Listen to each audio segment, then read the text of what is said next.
Assalamualaikum warahmatullahi wabarakatuh. Waalaikumsalam warahmatullahi wabarakatuh. Selamat pagi. Pagi. Bagaimana kabarnya hari ini? Alhamdulillah, luar biasa.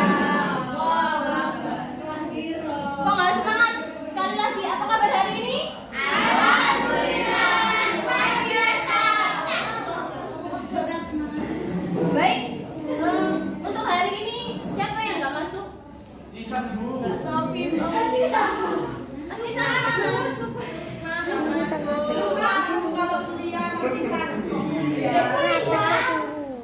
Baik, untuk yang hari ini masuk kita lanjutkan untuk materi hari ini. Hari ini kita akan membahas tentang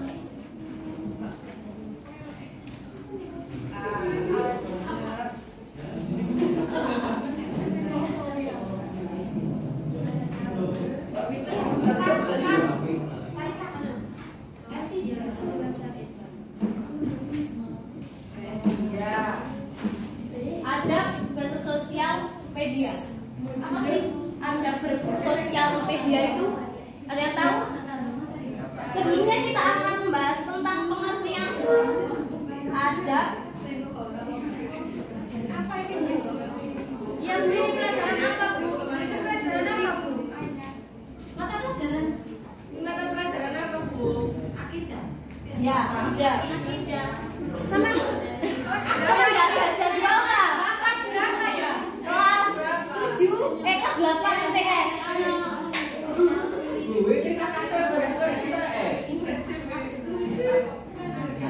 Pengertian adab. Siapa yang tahu apa itu adab? Tingkah laku ada lagi? Tata krama ada lagi? Apa tadi Abi, Mbak Sofi? Ya, adab tingkah laku.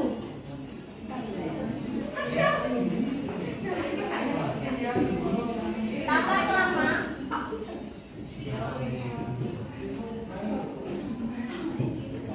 atau bisa juga disebut dengan tata cara bertingkah laku atau berperilaku yang baik.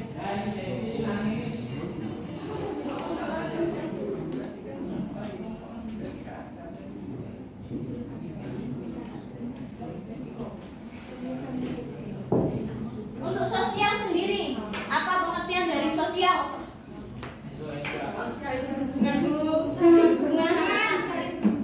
Saling berhubungan, ada lagi? Komunikasi, Bu. Berinteraksi.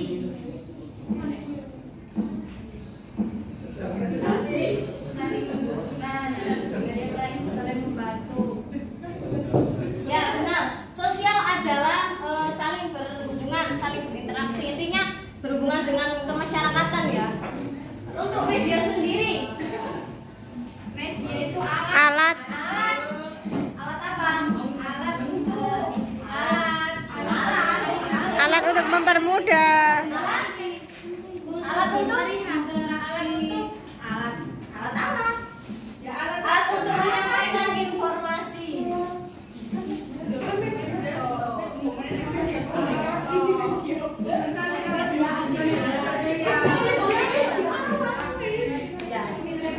Jadi kalau kita gabung adab bersosial media itu berarti apa? Tingkah laku untuk Iya. tingkah laku untuk menggunakan adab bersosial media itu berarti bagaimana cara kita tata cara untuk menggunakan sosial media atau bersosial dengan media. Menggunakan media sosial. Intinya seperti ini. Intinya seperti itu. Untuk jenis-jenisnya atau contohnya media sosial itu seperti apa?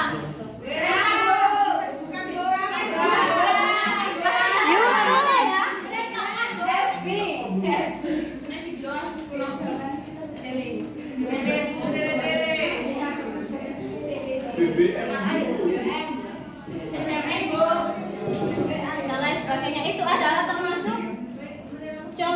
dari media sosial. Lah, media sosial ini mempunyai dua dampak.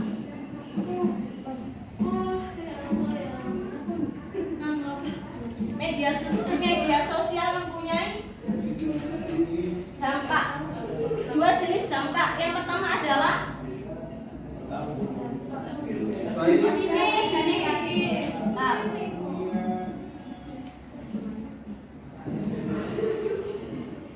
dampak yang positif itu maksudnya yang gimana? Dampak yang baik.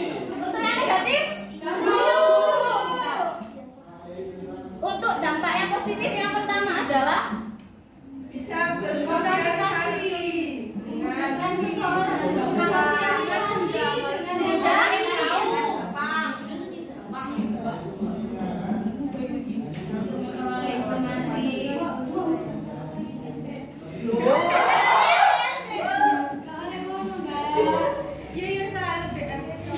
Memudahkan memesan online, memudahkan transfer online, memudahkan sekolah online. ya itu. Tambahin betul.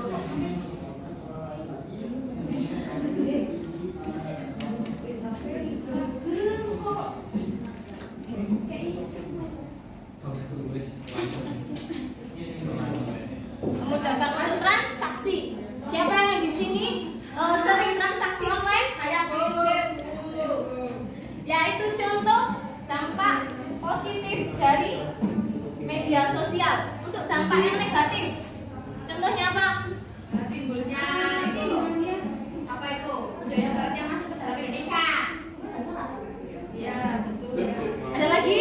Ada yang melihat memudahkan. Yang pertama dan utama, media sosial. Soalnya sering main HP. Berarti apa? Kecanduan. Kecanduan adalah dampak negatif yang sering terjadi. Ya, ada lagi. Kebanyakan orang yang sudah terpengaruh dampak negatif dari media sosial adalah kurangnya perhatian terhadap lingkungan sekitar. Sekarang kan gitu, kalau kumpul dengan temannya, kumpul sama keluarganya, sekarang ibut HP nih, ibut WA Nggih ta mboten? Nah itu ya, bisa melupakan waktu. Bukannya langsung kecanduan.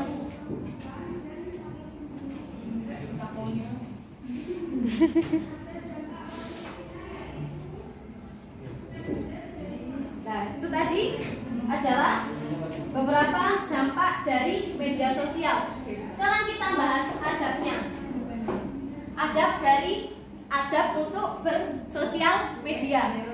Tadi kan sudah dijelaskan kalau adab itu tata cara atau bagaimana kita memanfaatkan media sosial itu dalam kehidupan kita.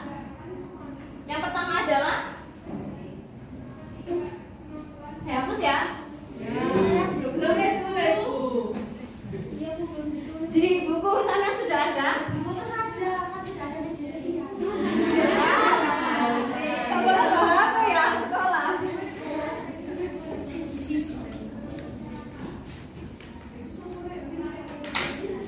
Adabnya yang pertama dan utama adalah Tabayun. apa itu Bu? Siapa yang tahu apa makna tabayun? Nggak masuk Bu. Bukan yuyun ya. Tabayun itu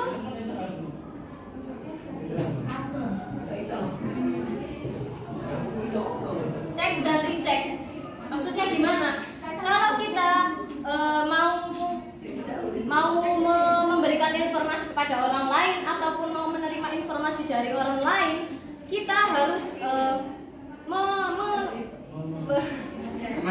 mengecek dulu apakah informasi yang akan kita terima atau yang akan kita sampaikan itu sudah benar, sudah dari sumber yang bisa dipercaya dan juga bisa bermanfaat bagi orang lain.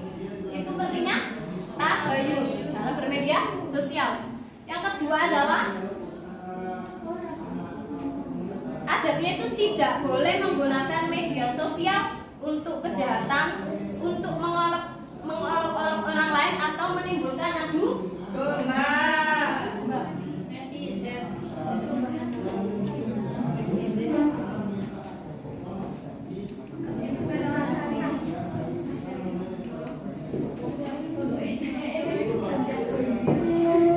Amar ma'ruf nahi munkar. Jadi kita harus bagaimana cara kita memberikan informasi kepada orang lain itu harus menggunakan prinsip amar ma'ruf nahi munkar. Apa artinya amar ma'ruf nahi munkar?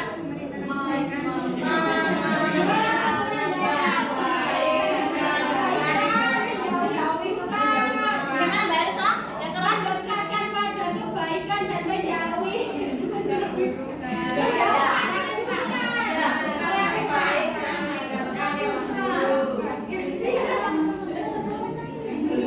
yang ketiga harus memberikan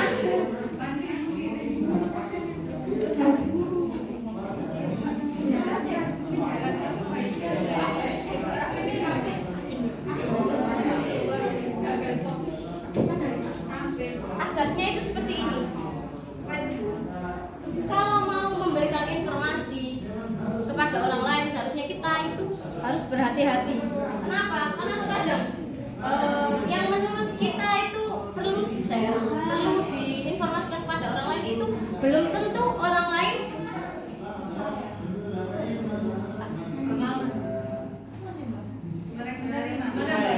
itu. Gimana kok itu? Yang intinya harus bermanfaat bagi diri kita juga orang lain. Sekarang itu fenomenanya seperti ini. Media sosial itu dijadikan ladang mengumbar privasi kita sendiri. Secara tidak langsung, menurut pandangan kita itu, aku gak statusnya nih, rek. Iku menurutku apik, tapi gorong tentu iku apik menurut orang lain. Terkadang iku, iya nek arek. Orang lain yang suka dengan kita itu menerima. Kalau enggak, itu akan menimbulkan iri dengki orang lain. Jadi kita itu harus berhati-hati.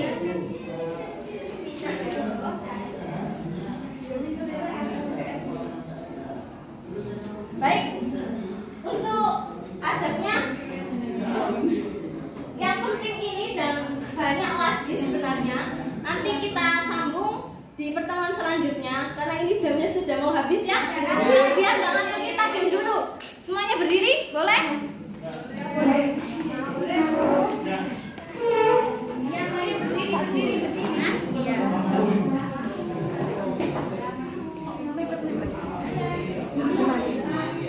Tolong membuat barisan bersaf. Sudah ini sakitnya sudah. Ini di sini, Wah, harus mepet semuanya. Nggak boleh kok. Ini.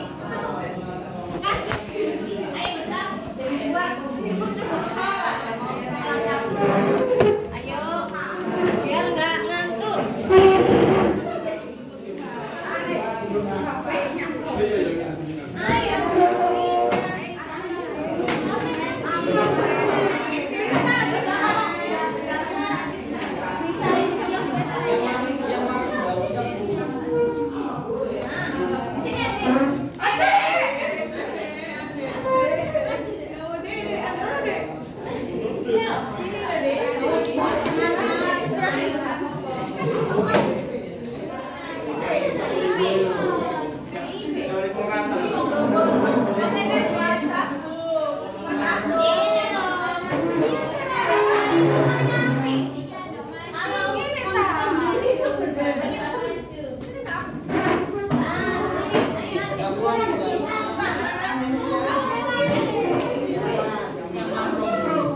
Kami atas ilmu.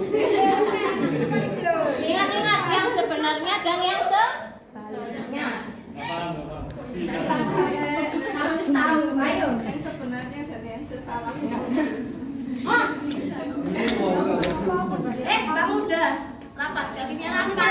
Sudah rapat. Mas rapat. Seperti kaki saya. Ayo. Ikuti suara saya. Yang sebenarnya. Kanan. Sebelah kanan.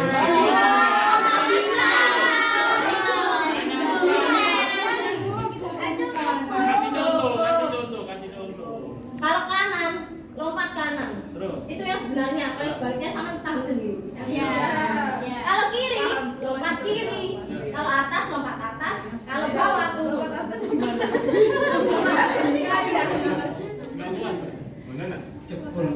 Yang sebenarnya. Atas.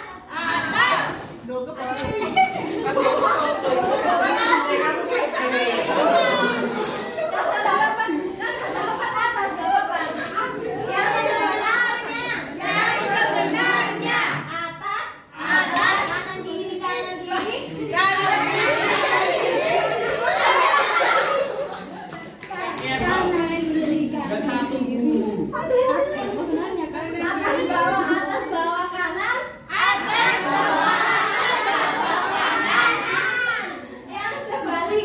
Yang sebaliknya. Depan belakang kanan. Yang sebaliknya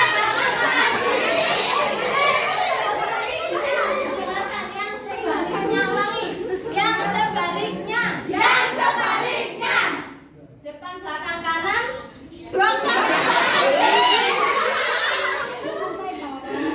Masih bergerak.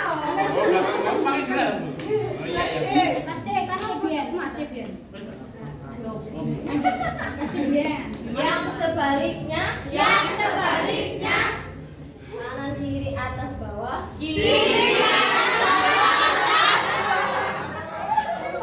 Kita tepuk tangan untuk kita semuanya. Untuk materi pagi hari ini kita cukupkan ya. Kita lanjut untuk minggu depan. Dari saya, kurang lebihnya saya mohon maaf. Wassalamualaikum warahmatullahi wabarakatuh.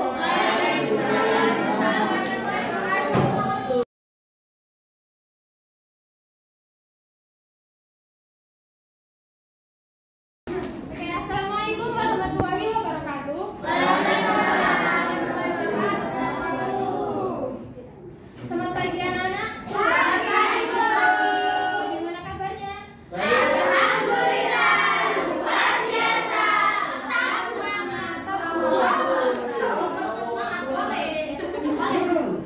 Oke, untuk hari ini siapa yang tidak masuk? Jawab. Novia. Karena apa?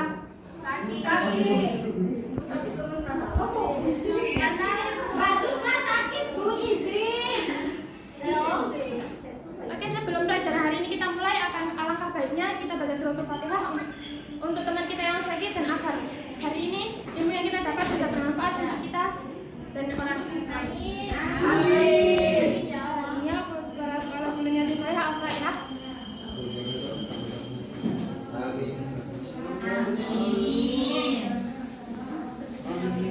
Oke, untuk materi fikih kita hari ini adalah fikih waris ya. Bu kita kelas berapa, Bu? Kelas 11 SMA.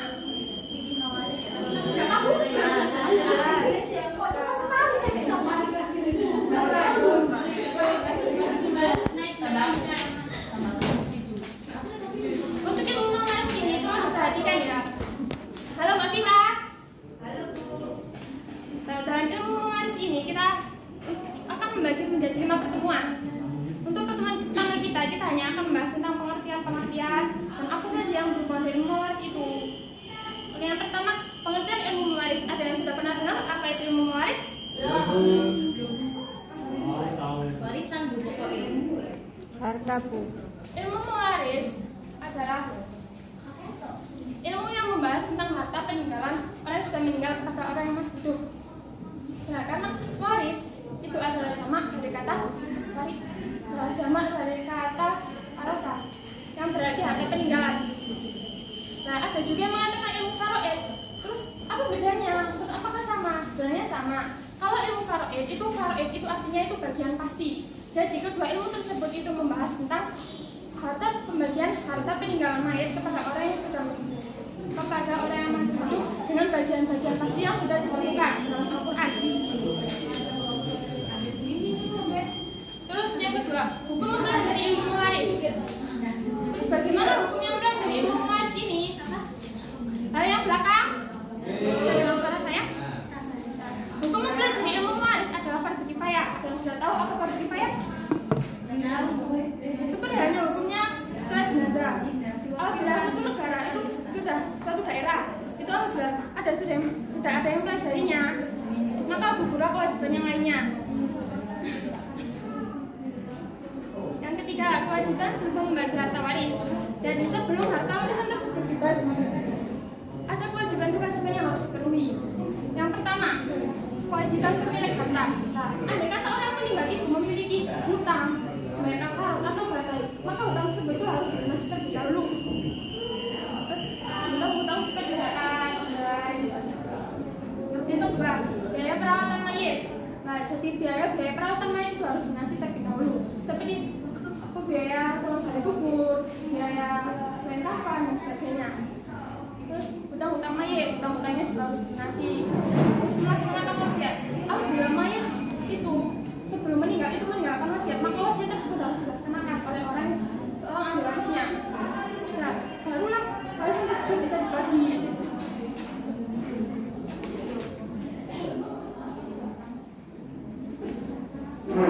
Terus sebab dan halangan waris. Orang dapat menerima warisan ada sebab-sebabnya ya. Ada 3 sebab. Yang pertama hubungan kerabat atau masa. Nah, apabila orang itu mempunyai hubungan kerabat atau masa, orang itu bisa menerima warisan. Nah, yang kedua hubungan perkawinan. Hubungan perkawinan seperti suami dan istri. Kan tidak ada hubungan kerabat ya, tapi itu memiliki hubungan perkawinan. Yang ketiga adalah wala. Wala itu apa sih? Ada yang tahu? Wala itu orang yang memerdekakan budak.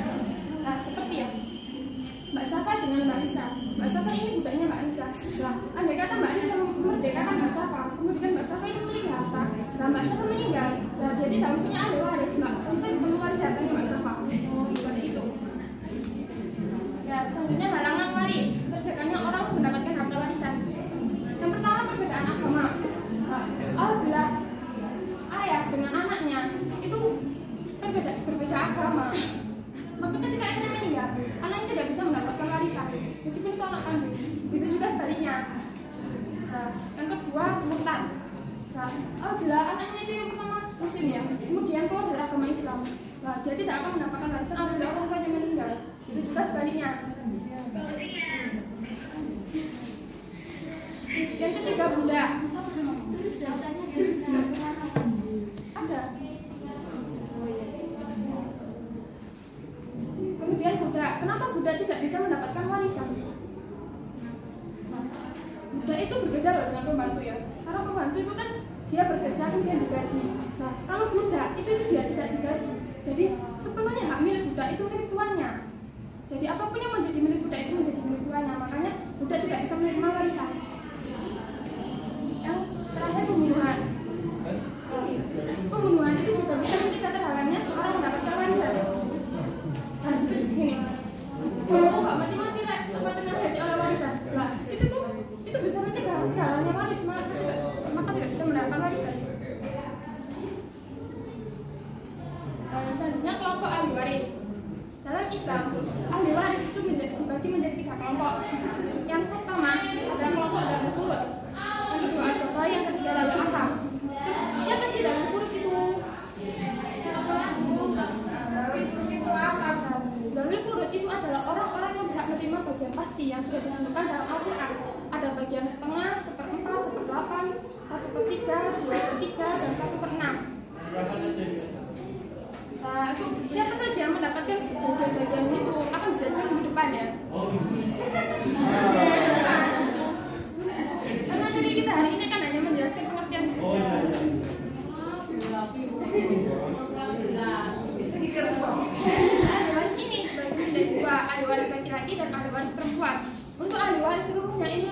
25, yang laki-laki 15, dan yang perempuan 10. Terus yang kedua, adalah bagian asoba. Terus asoba itu apa sih? Sisa. Nah, sisa apa? Itu adalah bagian sisa. Kalau orang itu memang bagian sisa. Kan bagiannya sudah pasti ya. Kalau asoba ini bagiannya sisa. Jadi setelah harta warisan itu diambil orang-orang yang mendapat bagian pasti tadi. Nah, orang yang bagian asoba ini mendapatkan sisanya semua. Nah, yang kedua adalah Dawil Arham. Nah, siapa Dawil Arham ini?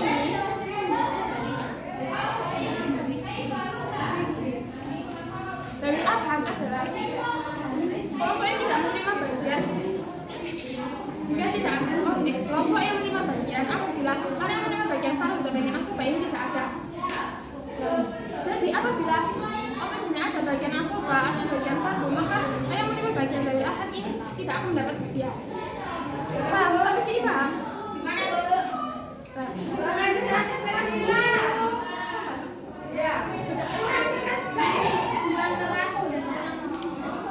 Dalam ahkam ya. Tadi kan sudah dijelaskan dari furud dan dari asoba. Nah, sekarang ini menjelaskan dari ahkam. Siapa dari ahkam ini? Dari ahkam ini dia tidak menerima bagian fardu dan tidak menerima bagian asoba. Tapi dia memiliki peran bagian mayit. Paham? Nah, apabila masih ada bagian asoba atau bagian fardu, nah maka dari ahkam tidak mendapat bagian. Tapi dua ini tidak ada, maka dari ahkam ini bisa menerima bagian. Seperti anak perempuannya, anak perempuan. Berarti cucu perempuan kan ya? Nah, apabila ini orang lain meninggal, itu tidak memiliki ahli waris siapapun kecuali anak perempuannya, anak perempuan ini. Maka yang mendapat warisan ini bisa diberikan kepada anak perempuannya, anak perempuan ini, karena dia cucunya akak. Ini cucunya, cucu dari anak perempuan. Cucu perempuan dari anak perempuan. Kemudian hijab dalam waris.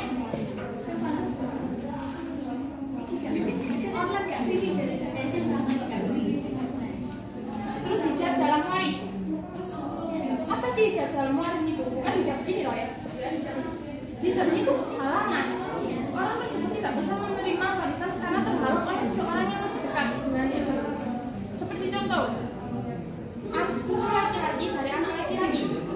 Apabila anak laki-laki ini masih ada, cucu laki-laki tidak mendapat bagian. Tapi apabila anak laki-laki itu sudah tidak ada, maka cucu laki-laki ini bisa mendapatkan bagian. Terhalang anak laki-laki. Jadi hijab itu orang yang membuat orang tersebut itu tidak bisa bagian terhalang. Terus cara membagi harta waris. Pembagian harta waris dalam Islam telah ditentukan ada 6 tipe. Nah, yang tadi sudah dijelaskan ada 6 bagian ya. 1/2, 1/2, 1/4, 1/8, 1/3, 2/3, dan 1/6.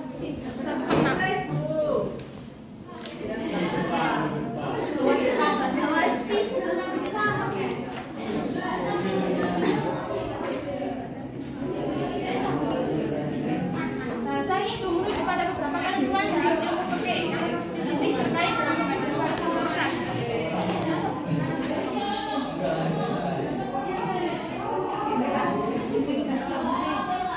Saya kasih contoh ya.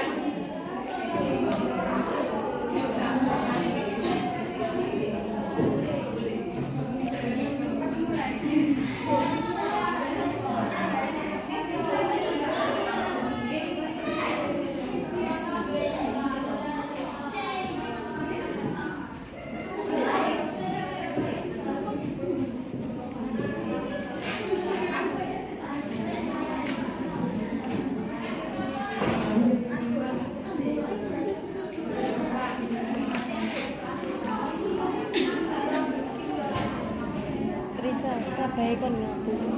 Iku lho tulisan kabeh hapus. Tulisan kabeh kon. Di belakang Mbak Lila. Ini saya kasih contoh ya. Kalau bila ada mayat itu meninggalkan ada 4 ahli waris. Yang pertama istri, anak perempuan, ibu dan paman. Dalam membagi warisan, kita punya masalah. Asal masalah.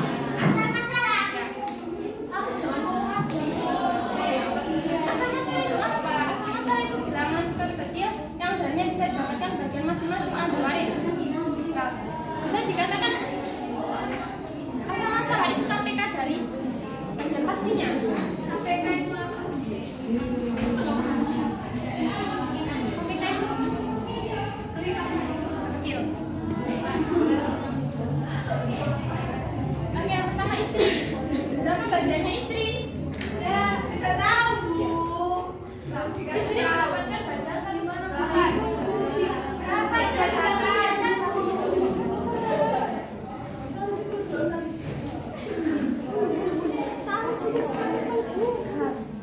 Istri mendapat bagian 1/8 apabila bersamaan dengan kartu waris. Kartu waris itu anak kita.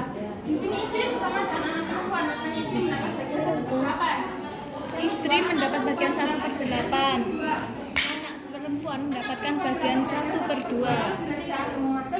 Siapa mau hasil?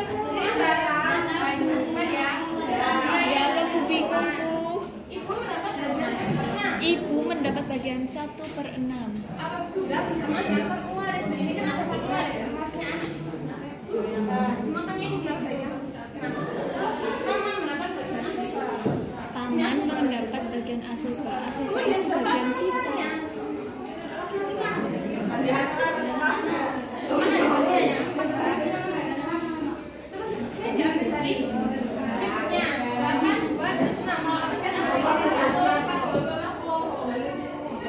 Dapat dari mana Bu tadi Bu 24?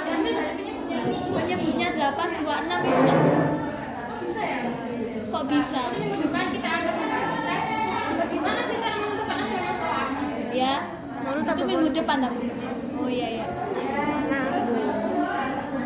Siap. Terus apa sih yang itu?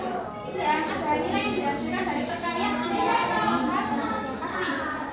Asal masalah ini yang dikalikan dengan ini. 24 dikali 8. 1/8. Itu akan membuat hasilnya. Ya berarti jadi berapa Bu? 24 dikali 8 berapa? 24 dikali 1/8.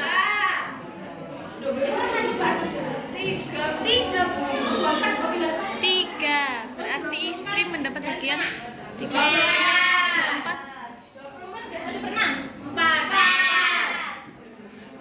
4 diambil 3, diambil 12, diambil 4 berapa? Ya Allah, bingung Bu ya Allah.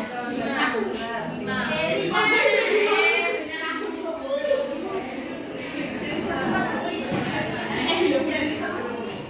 ini contohnya. Lainnya ini meninggalkan harta warisan sebesar 48 juta. Ya, bagus sekali.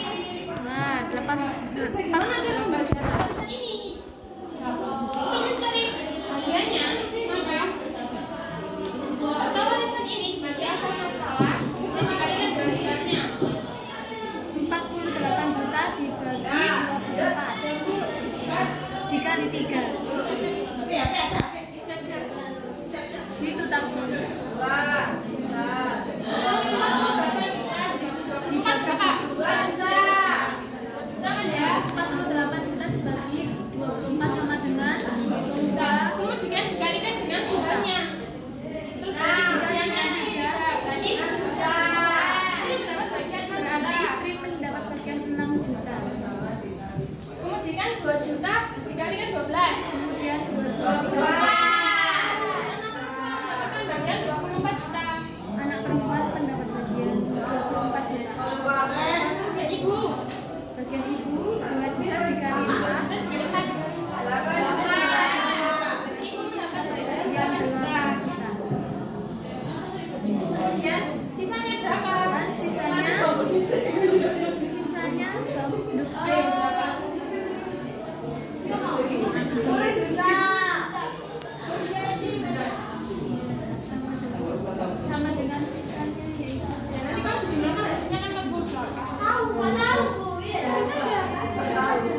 menunjukkan sebuah pernyataan.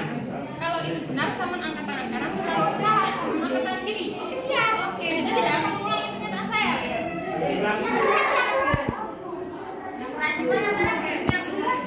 Ayo, ya, salah, ayo.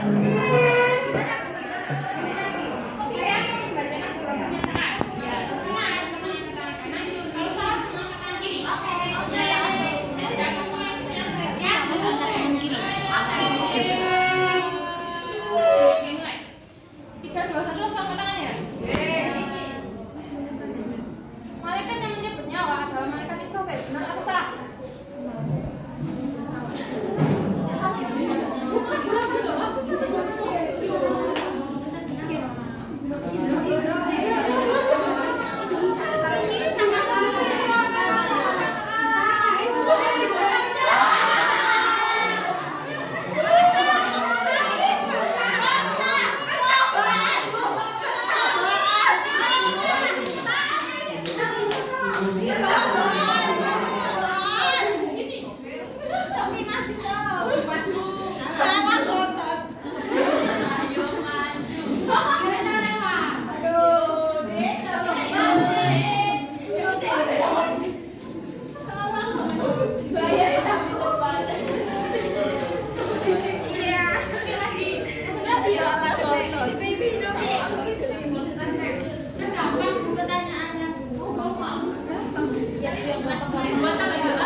Ketika masuk WC, kita mendahulukan kaki kiri, benar atau salah?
Bagaimana kabar kalian hari ini?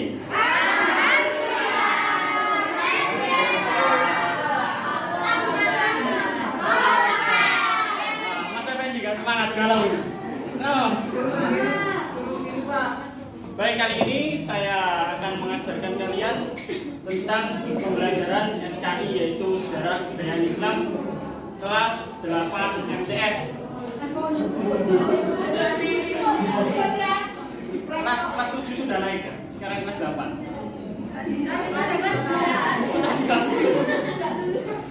Mungkin pending. Di mata pelajaran SKI kali ini saya akan membahas atau menjelaskan di bab Bani Abbasiyah. Apa kalian semua sudah pernah dengar apa itu Bani Abbasiyah? Sebelum Bani Abbasiyah tahu, pastinya tahu. Apa namanya? Pintar. Setelah Bani Umayyah mundur atau hancur, maka terbitlah atau muncullah yang namanya Bani Abbasiyah. Oh maaf ya.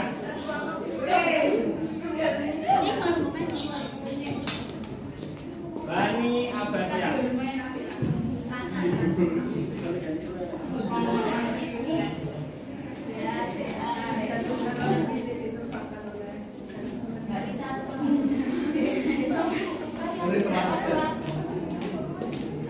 Sudah tahu pengertian dari Bani? Apa?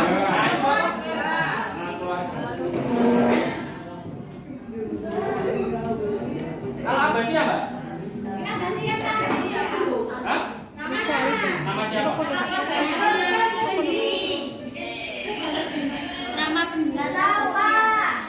Abbasiyah ini diambil dari kata Abbas, yaitu paman termuda dari Nabi.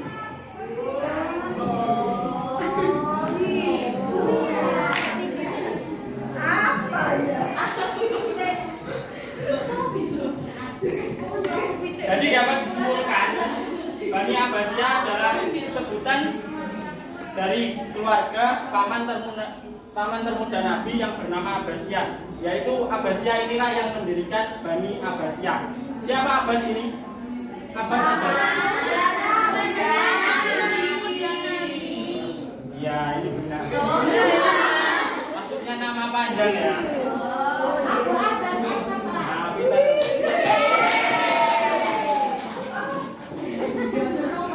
Wawasan kalian lebih luas dibanding saya ya.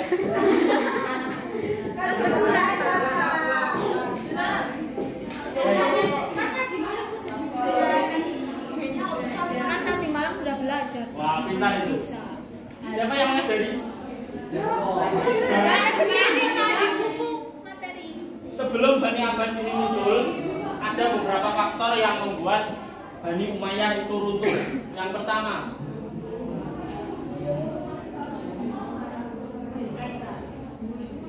dinasti Umayyah. Ya, Dinasti, Pak. berarti melihat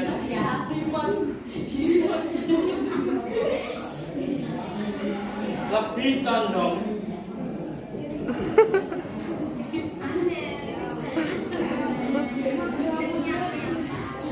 ke golongan Arab asli.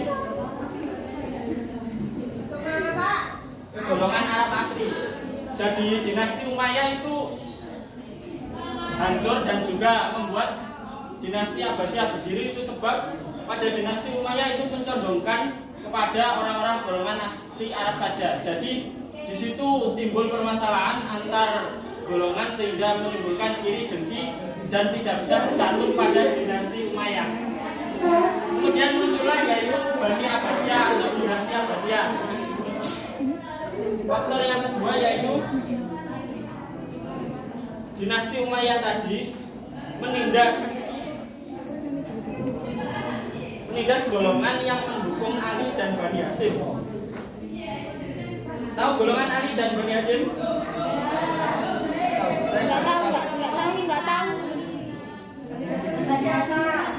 Pak. Mana Diva tahu tadi? Benar ya? Pak tulisannya sing cetok, Pak. Asli ya cetok aja. Menindas golongan Ali dan Bani Hasyim. Golongan Ali tentunya yaitu golongan Ali bin Abi Thalib dan kedua Bani Hasyim. Bani Hasyim itu adalah keturunan dari Rasulullah. Ya, kalian tentunya juga pasti sudah pernah tahu yang namanya Bani Hasyim. Yang ketiga, mana ya? Sini. Iya, nggak apa-apa, Pak. Kecil-kecil. Dihapus tak, Pak? Nggak usah. Bersatunya pengikut Abbas yang dipimpin oleh Abu Abbas As-Sofa sendiri untuk mengadakan perang dengan Bani Umayyah, yaitu letaknya di Laut Jah yang dibenarkan oleh Abu Abbas, sehingga berdirilah dinasti Abbasiyah pada abad 750 Masehi. Ada beberapa khalifah atau pemimpin di dalam Bani Abbasiyah. Kalau totalnya ada 37. Nah, dari 37 ini kalian semua saya tugaskan untuk mencari nama khalifah 37 ini.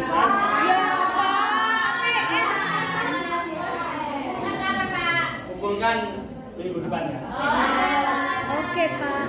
Sekarang kan ada media sosial, kita lebih mudah mencarinya, tidak harus membuka buku atau perpustakaan. Iya, Pak.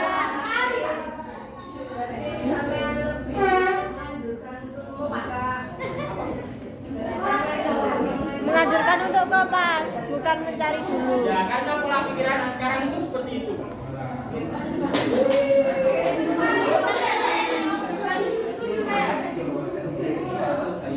Nanti bagus.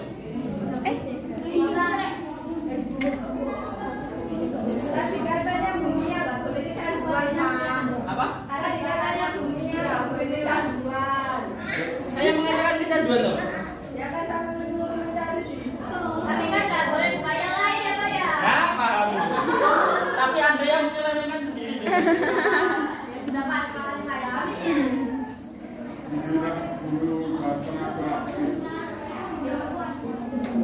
Bani Abbasiyah ini berpusat di kota Baghdad. Mana itu Pak? Iya, Pak. Di mana, Pak? Timur Tengah. Di Timur Tengah. Sekarang di apa ya? Lupa saya.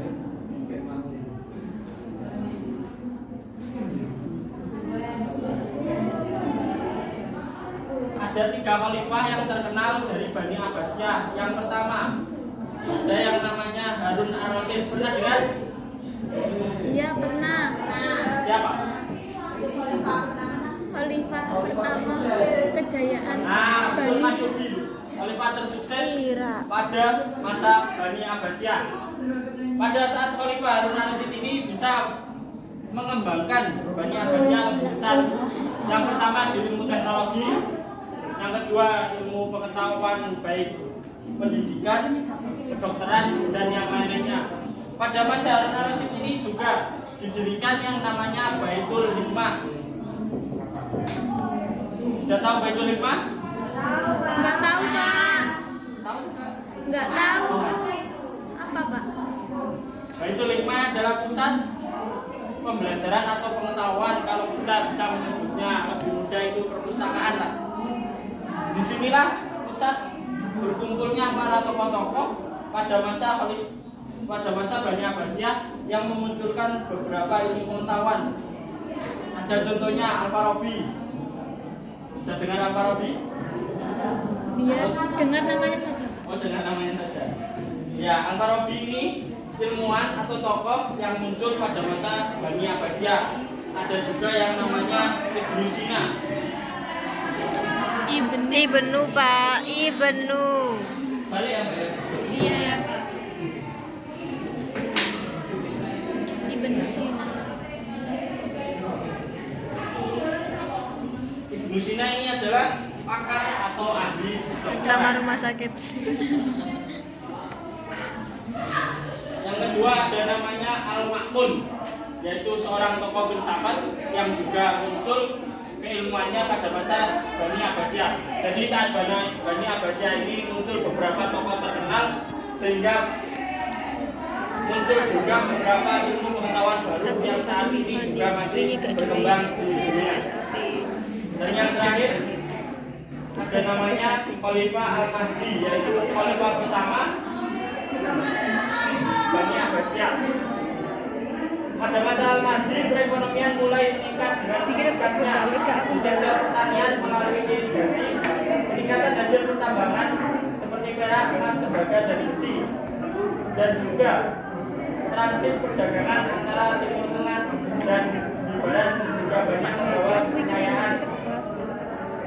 Jadi pada Bani Abbasiyah ini bisa dikatakan sebagai pusat naiknya atau melonjaknya keilmuan pada Islam yang bisa memunculkan beberapa ilmu pengetahuan yang baru dan berkembang sampai sekarang.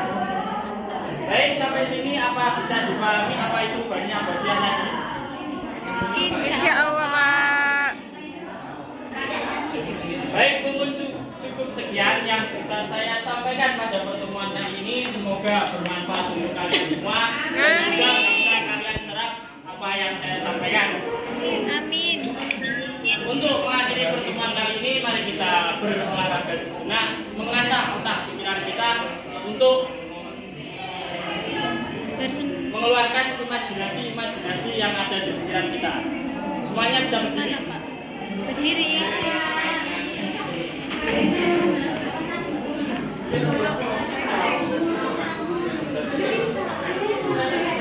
Maju ya. Melingkar.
Saya di sini akan mengasah atau mengasah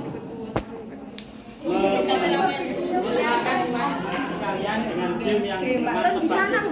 Jadi kita bersambung, saya akan menunjukkan kata ini kepada Mas Yubi dan Mas Yubi menunjukkan gesturnya dan kalian perlu untuk menebak satu kata. Ini paling. Tunjukkan ke siapa terserah. Terserah.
Dua kata.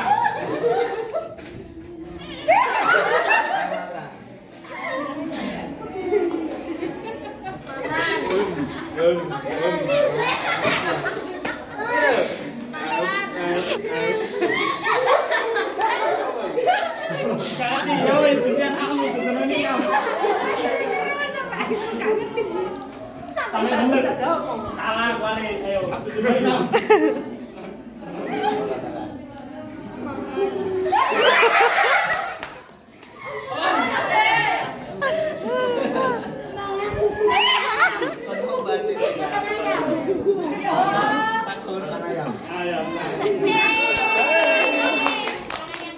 Kalian silakan buat, tunjukkan kepada Mbak selanjutnya.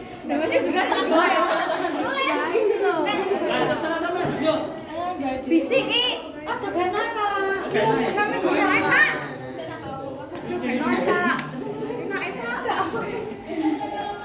Bahkan baper loh Bu. Pak yang depan aja, yang beragam yang jawab itu aja Pak. Yang depan aja.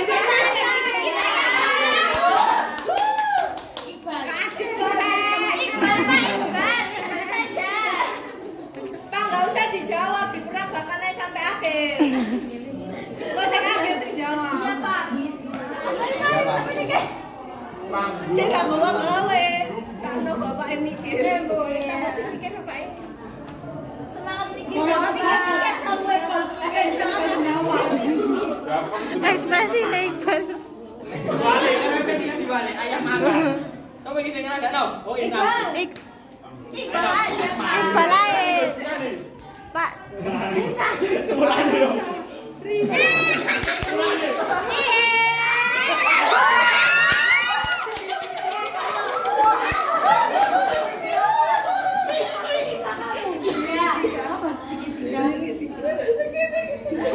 Oh.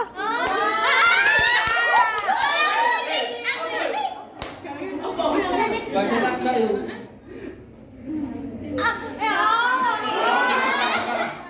Ya saya cinta segitiga. Ayo.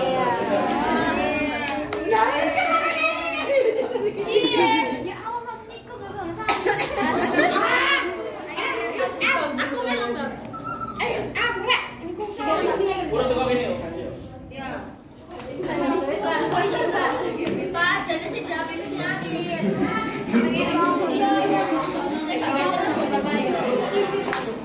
Satu soal sampai akhir itu Pak. Satu soal sampai akhir. Mana masuknya? Ya ini kan mulai gini. Ini waktunya mepet Pak. Wala ya. Ya ini yang terakhir. Iya ya. Bisa baca tulisannya.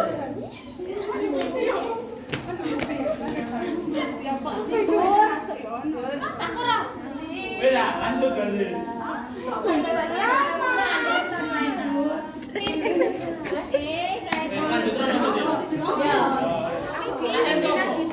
Terakhir ya iki. Morisa. Ya Iya Risa tadi itu barisan terakhir. Mimpi enggak? Ya wis langsung aja. Tidur. Bukan dijawab Pak. ini kan gak masuk akal, soalnya mesti ketika bergerakan nih. Bukannya langsung jawab. Iya langsung jawab wae. Apa jawaban?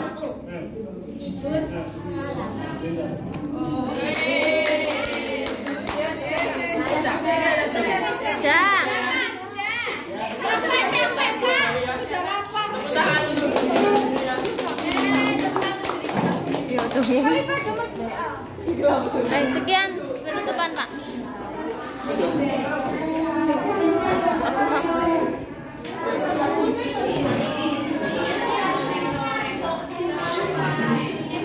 Baik, bisa duduk ke tempat kalian masing-masing kembali. Untuk pertemuan kali ini saya rasa cukup. Saya akhiri. Wabillahi taufiq wal hidayah. Wassalamualaikum warahmatullahi wabarakatuh. Waalaikumsalam warahmatullahi wabarakatuh.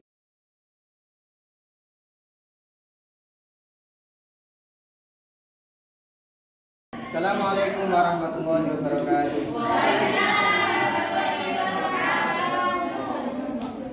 Selamat pagi anak-anak. Pagi. Bagaimana kabarnya saya hari ini? Alhamdulillah. Luar biasa.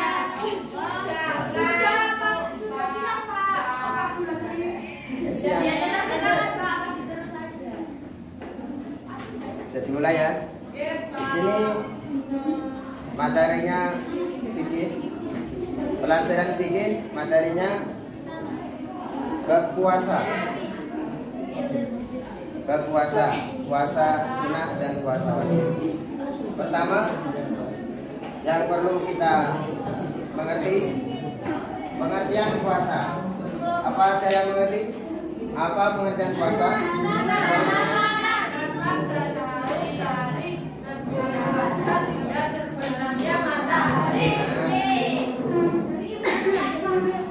Apa? Coba diulang. Coba diulang Mas. Puasa adalah apa?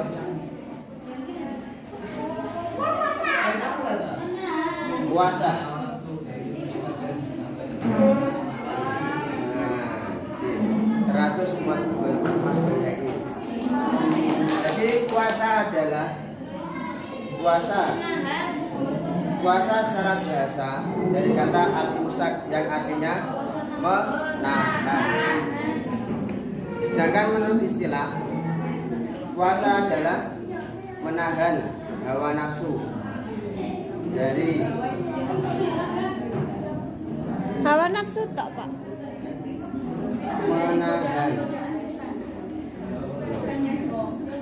Menahan diri dari hal-hal yang membatalkan puasa.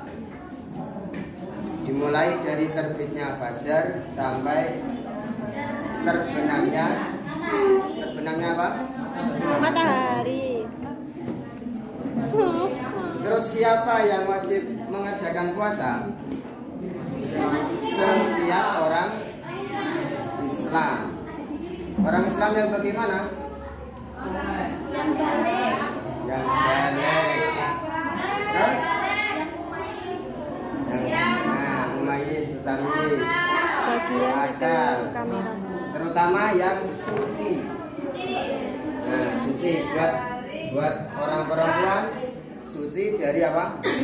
Haid, nifas.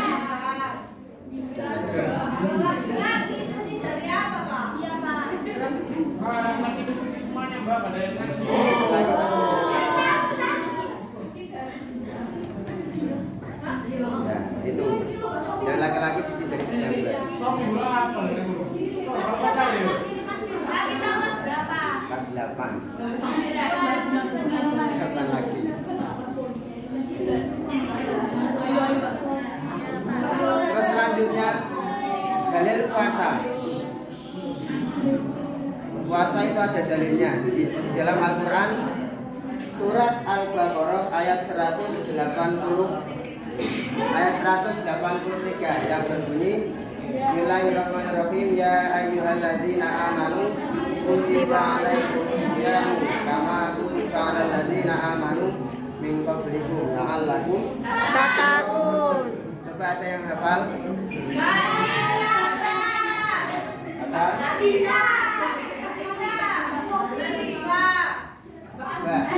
Mbak Iva. Ya, yang diam. Apa? Dalilnya puasa. Ya ayyuhalladzina.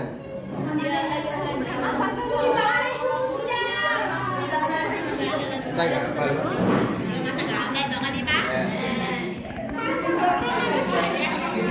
Lupa. Tidak.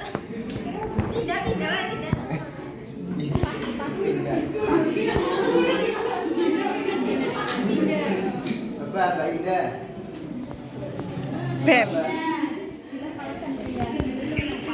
Dalilnya puasa dalam Al-Quran. Ya ayyuhalladzina amanu kutiba. Kutiba alaikumusiyam Bismillahirrahmanirrahim. Ya ayyuhalladzina amanu kutiba alaikumusiyam kama kutiba alal ladzina min qablikum la'allakum tattaqun.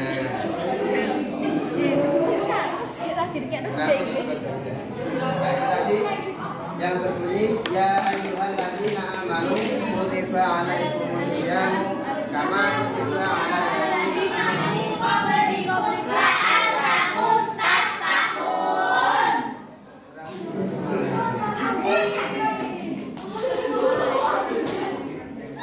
Selanjutnya macam-macam puasa. Nah, halo, bisa didengarkan? Bisa diperhatikan? Puasa itu ada beberapa macam hukumnya.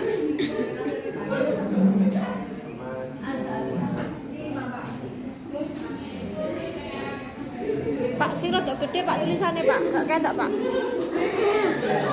Videonya gak ketok.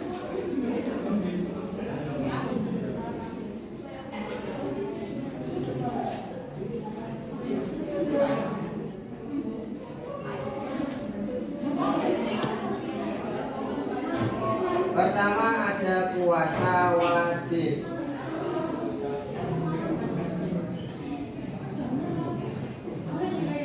Macam-macam puasa. Puasa apa? Puasa wajib. Puasa Puasa wajib. Yang kedua ada puasa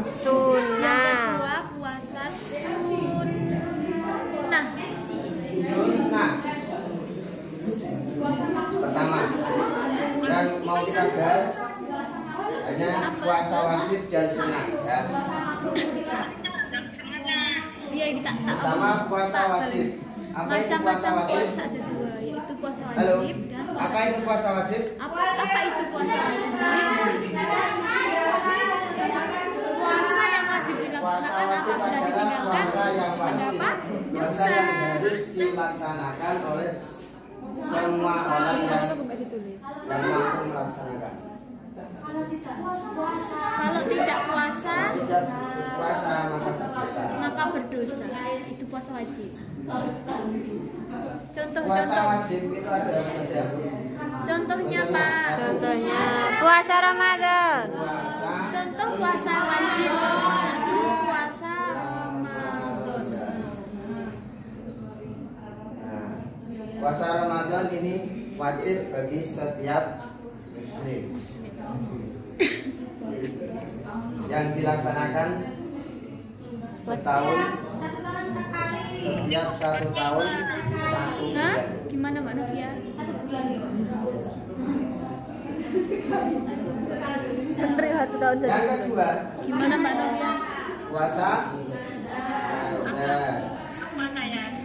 Astagfirullah. Dengarkan dulu ya. Macam apa gitu? Contoh. Puasa Ramadan. Sebentar. Mengerti? Apakah tahu apa itu puasa nadar? Puasa apa? Contoh puasa wajib yang pertama puasa Ramadan, yang kedua puasa nadar, yaitu nadar kan janji-janji mungkin kalau nadar Dan ada- nadar mau puasa, nah itu wajib Terus yang kedua, dilaksanakan. Kalau nadarnya puasa sunnah. terpenuhi, ya. Puasa sunnah itu apa? Halo, puasa sunnah itu apa? Puasa yang tidak puasa yang jika dilakukan mendapat pahala. puasa sunnah, terus intinya puasa sunnah itu puasa yang tidak wajib. Puasa yang Kalau dilakukan dilaksanakan mendapat pahala, kalau nggak dilakukan ya nggak jika mendapat tidak apa. dilakukan ada puasa yang pernah dilakukan oleh Rasulullah SAW. Pertama ada Contoh puasa puasa sunnah yaitu banyak sekali ya teman-teman. Puasa Senin Kemis, puasa apa iku sing sedina-sedina iku? Puasa ayo iku puasa Daud.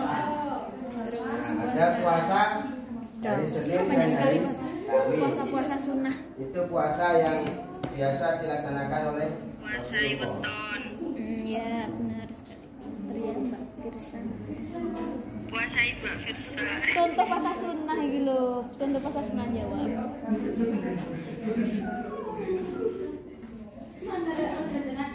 Puasa Mbak Firsa jadi. Terus ada Kayak gitu. puasa apa? Puasa Daud itu apa? Puasa Daud itu puasa yang jilenti. Puasa Puasa sehari, apa? sehari puasa sehari enggak. Satu hari puasa, satu hari Satu hari. tidak Iya, puasa. benar. Terus itu namanya puasa Daud. Yang ketiga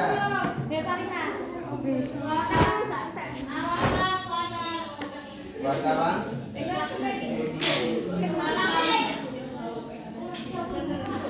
Yang ketiga contohnya puasa sunnah yaitu puasa Yang Arafah. ketiga puasa apa? Arafah. Puasa Arafah itu apa? Puasa yang dilaksanakan pada hari Arafah. Hari Raya Idul Adha. Dan lain-lain Pak, kan banyak itu puasa. Puasa yang dilaksanakan pada tanggal 9 bulan Muharram. Terus ada lagi puasa Tidak sadar. Teman-teman yang lain mungkin ada yang bisa jawab.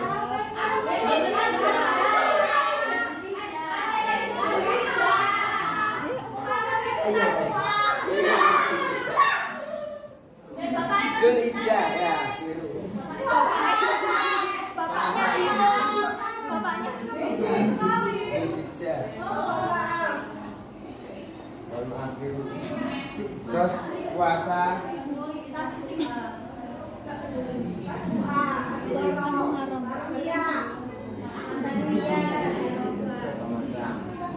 dan lain-lain. Ya dan lain-lain Pak ya. Dan ada banyak lagi macam-macam puasa sunnah. Mungkin itu yang bisa saya sampaikan. Loh Pak, niatnya Pak, niatnya belum. Niat puasa. Yuk tidak nih. Niat puasanya Pak kan wajib sama sunnah. Iya Pak. Niat puasa apa? Coba bisa dengarkan. Yang puasa Daud Pak. Puasa Daud. Niat puasa Daud. Iya niat semuanya. Yang penting kan ngerti. Karena mau saya terapkan.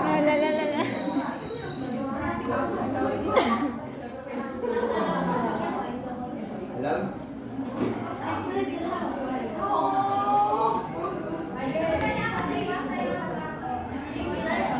Ya bisa tanyakan. Yang tidak bisa niatnya puasa apa? Ya itu tadi puasa Tidak Daud. bisa semuanya kan? Belum. Iya puasa Daud, puasa Nadar. Ya, secara bahasa kita sendiri kayak gini.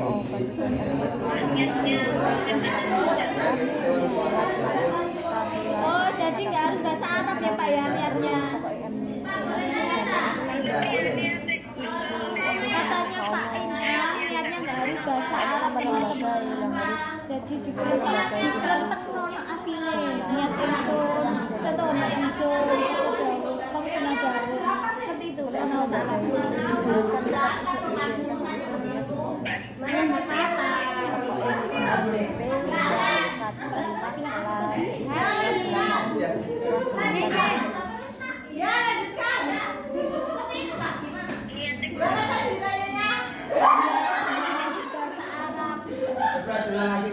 Yang penting kita tahu, kita paham.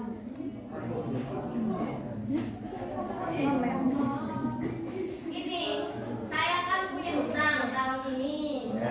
Seandainya saya lupa, ingatnya itu baru senang udah pas Ramadan. Itu gimana?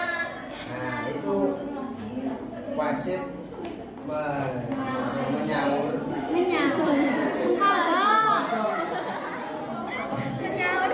Wajib berpuasa dan wajib membayar. Membayar. Bayar apa itu gimana Pak? Iya Pak, gimana sih aku nggak paham Pak?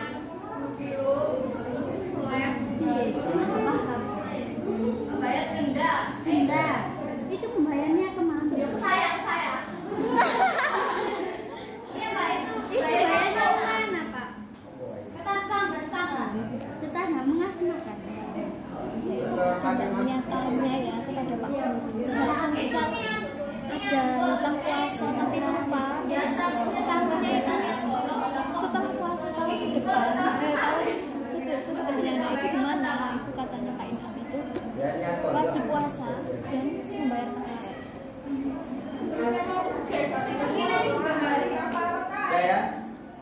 Ya cukup.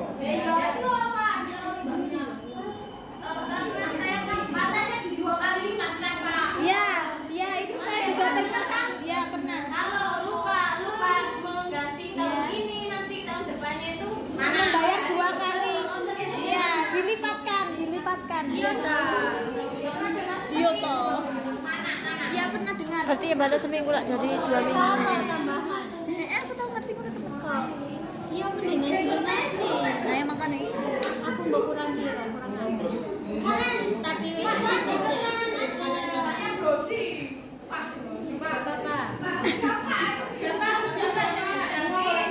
Udah Pak, time is out Pak. Time is out. Ulang lagi kita. Iya lanjut besok depan ya Pak. Mungkin itu yang bisa saya sampaikan. Kurang lebihnya mohon maaf. Untuk mengakhiri pelajaran pada siang hari ini, mari kita bermain sejenak. Bermain apa Pak namanya? Namanya berhitung dan bernafas.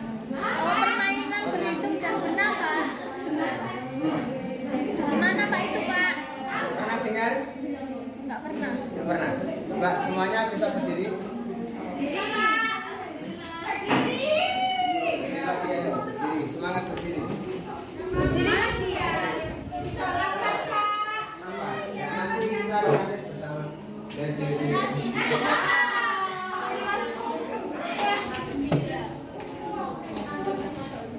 berdiri.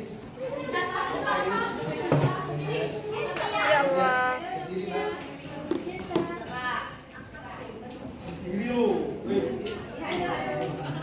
Berdiri tok, Pak.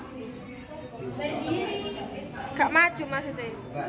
Kita berhitung dulu ya. Mulai dari ini ya. Untuk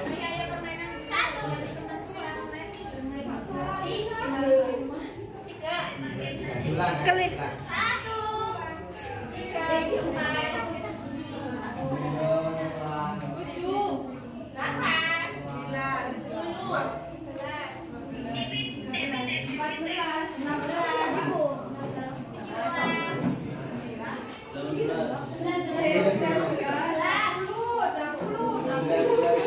Ternyata ada 20. Iya, 6 siswa ya. Enggak.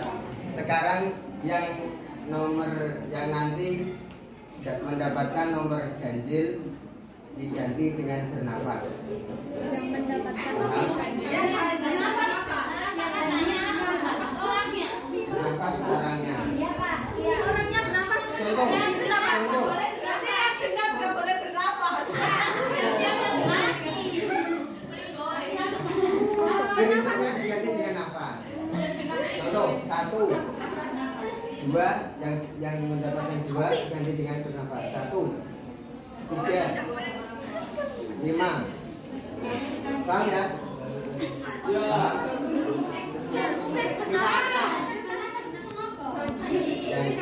Yang tidak bernafas yang ganjil. Yang bernafas yang ganjil. Yang benar.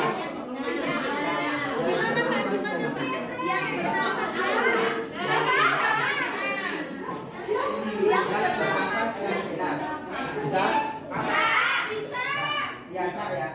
Ya. Bisa ya? Dimulai dari sekarang. 3, 5, 1, 2, 3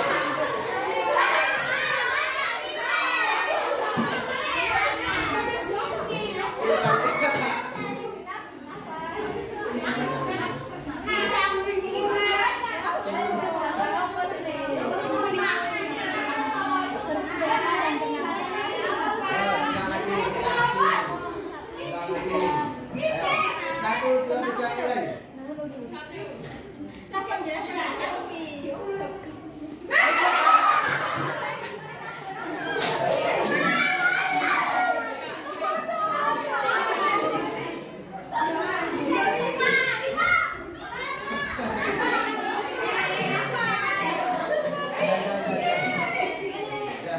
Saya kira cukup. Lanjut. Sekian dari saya. Assalamualaikum warahmatullahi wabarakatuh.